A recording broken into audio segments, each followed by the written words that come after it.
Brilliance Audio presents The Last Man in Europe by Dennis Glover, performed by Simon Mattacks. Prologue. Jura, April 1947.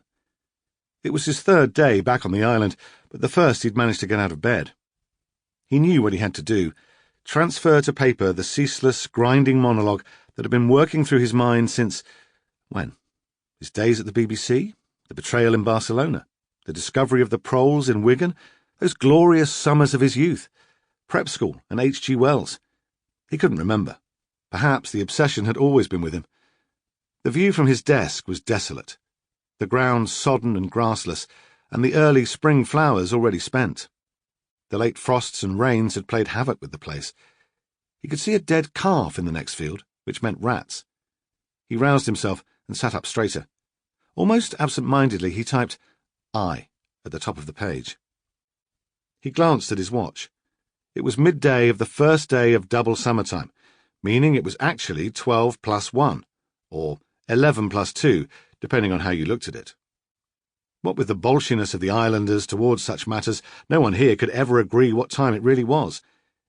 He took off his watch, wound it forward 1 hour, and strapped it back on his wrist.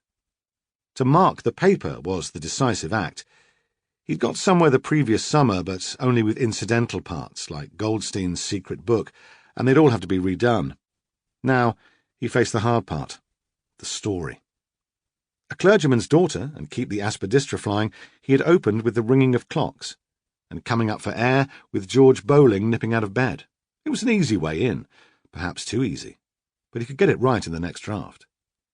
He felt a jolt in his chest, and his mind drifted to his illness, but he regained control before the thoughts could lead anywhere. Then the right words came, the way good writing always does, in a rush. He put his hands to the keys and the letters began to indent the paper. It was a cold, blowy day in early April, and 1 million radios were striking 13. He lit a cigarette and read the line over. Something wasn't right. There was a looseness about it. Connolly would have attacked the scansion, just as he had all those years ago at Prep. And the radios, they smacked of Wells and Huxley and science fiction, which was the last thing he wanted.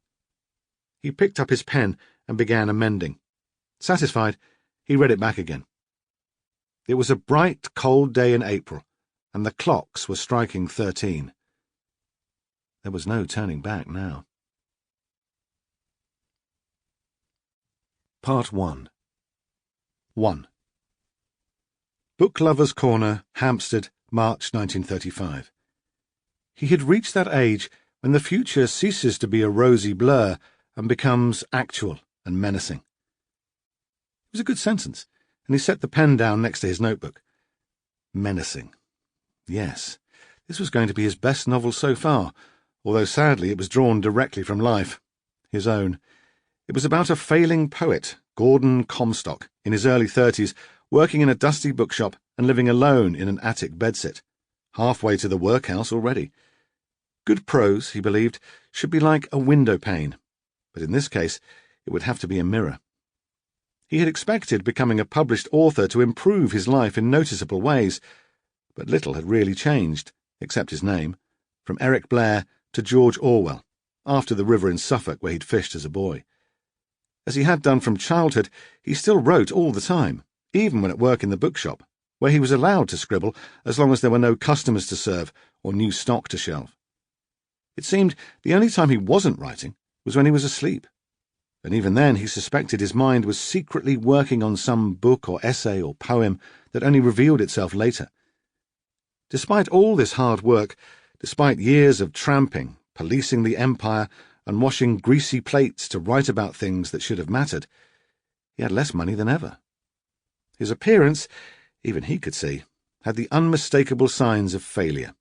His hair too long, his fraying white shirts a dull grey, his unusually tall frame shrinking as his suits became baggier and more shapeless. There was a mouldering, moth-eatenness about him that without success and money he could never hope to shake. Even his voice. Sample complete. Ready to continue?